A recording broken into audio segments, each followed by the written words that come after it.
Hi folks, I'm Florian from iProcess, and today we talk about ISO SAE 21434 cybersecurity for aftermarket components. Many of you have heard about the new cybersecurity standards out there by now. Some of you might be all into it already. Some of you might be surprised that those requirements apply today. As a matter of fact, the UNECE WP29 Addendum R155 for cybersecurity requires proper action to be taken starting this year in June. The action asked for is the implementation of a cybersecurity management system, or CSMS. And this brings us back to the ISO SAE 21434. Now let me bring your attention to Chapter 4 of the standard. As you see here, it states that it has to be applied to the aftermarket as well. So what does that mean? There are a variety of aftermarket devices out there, and more are plugging into the vehicle's communication system, the CAN bus.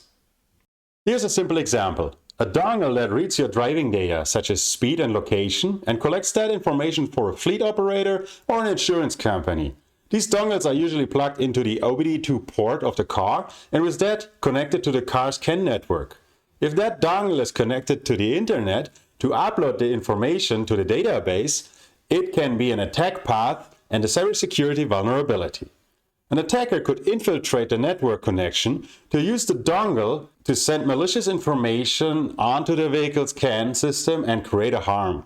As you see, even though your product does not urgently seem to be security relevant or directly integrated into any communication that can create an obvious issue, as soon as you present an entry point into the vehicle's communication system, you provide a path for a potential cyber attack.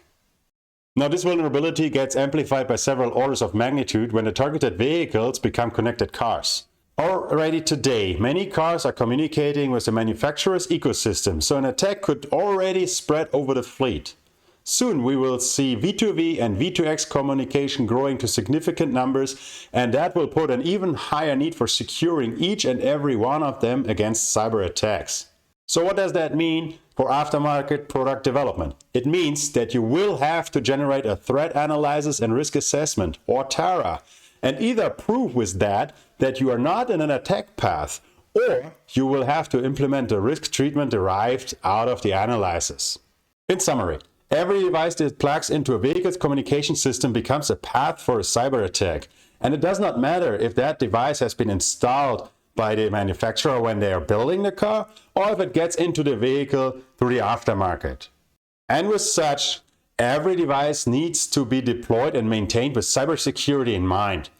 iProcess can help you to learn about the mandatory steps for cybersecurity, to create your threat analysis and risk assessment, and to guide you through the process of becoming compliant with the new requirements.